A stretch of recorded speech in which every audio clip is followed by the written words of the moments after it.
घूंघट। अरे रानी, ओ रानी, सो रही हो क्या अभी तक? रानी की जिठानी जोर जोर से चिल्ला रही थी घर के आंगन में खड़े होकर। रानी यानी मैं। तभी मैं भागती हुई अपने कमरे से निकली और बोली, दीदी आ गई मैं। जेठानी बोली, रानी तुम्हारा नाम रानी है, तुम रानी नहीं हो। मैंने तुम्हें रात में ही समझाया था कि सुबह को जल्दी उठ जाना, तुम्हारी मुंह दिखाई की रस्म है। मैंने बोला कि दीदी रात को नींद ही नहीं आई, जगह नहीं है, और मन में थोड़ा डर था कि सुबह आँख नहीं खुली। तो रजनी दीदी हंसती हुई बोली, रानी मेरी प्यारी देवरानी, जल्दी से घूंघट कर लो, अगर माँ जी आ गई तो हंगामा हो जाएगा। तभी माँ जी वहाँ आ गई और कड़कड़ाती आवाज़ में बोली, चलो अब क्या यहीं गपशप मारती रहोगी तुम दोनों?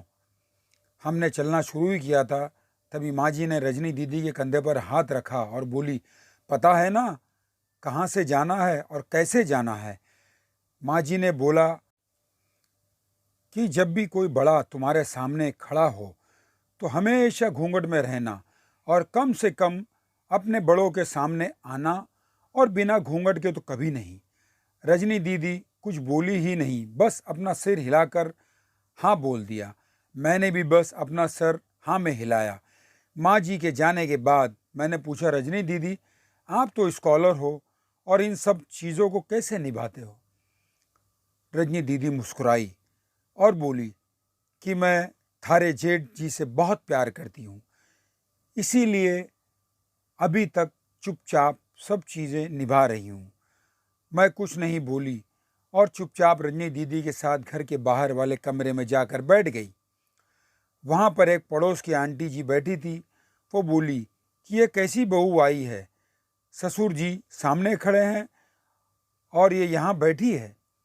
मुझे कुछ समझ नहीं आया। मतलब रजनी दीदी बोली कि आंटी जी अभी नई बहू है, यहाँ के रीति रिवाज सीखने में थोड़ा समय लगेगा। रजनी दीदी मुझे वहाँ से उठाकर मेरे कमरे में छोड़ आई। 6 महीने यूं ही छोटी छोटी चीज़ों में बीत गए। फिर एक दिन मैं राहुल के साथ साड़ी लेने गई। राहुल का फ़ोन आया और वो दुकान से बाहर बात करने चला गया। साड़ी की दुकान पर मैं बेधड़क होकर साड़ियाँ देख रही थी। तभी साथ में बैठे हुए अंकल जी खांसे। 1 बार, 2 बार, फिर 3 बार। मैंने साड़ी वाले भैया से बोला कि भैया इन अंकल जी को पानी दे दो, बहुत खांसी हो रही है इन्हें। अंकल जी भड़क उठे और बोले, क्या बदतमीज लड़की है, ये कुछ शर्म लिहाज है या नहीं इसे? दुकान पर हंगामा देख राहुल बाहर से भागकर अंदर आया और अंदर आते ही अंकल जी के पैर छूकर बोला, मामा जी आप यहाँ? मैं घबरा के दुकान से बाहर निकल आई, एक लंबा घूंघट करके गाड़ी में बैठ गई। राहुल बाहर आया और गाड़ी में बैठकर गाड़ी बहुत तेज चलाने लगा। मैंने धीमी आवाज़ में बोला, गाड़ी बहुत तेज चला रहे हो, कहीं एक्सीडेंट ना हो जाए। हम घर पहुँचे ही थे तभी माँ जी जोर जोर से चिल्लाते हुए बाहर आई, देखो आ गई ये रानी साहिबा, खानदान की इज्जत मिट्टी में मिलाकर।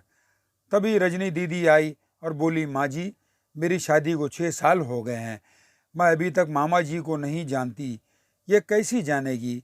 माँ जी ज़ोर ज़ोर से चिल्लाई, देखो कैसे चपड़ चपड़ जबान चला रही है इस रजनी की।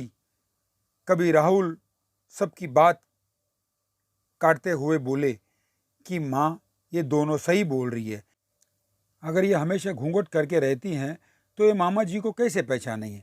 और माँ आज मामा जी के फ़ोन पर तुमने पूरे घर की शांति को भंग कर दिया है। ये वही समाज है जिसने सीता मैया पर भी उंगली उठाई थी। पिताजी और जेठ जी ने भी अपना पक्ष राहुल के साथ ही रखा।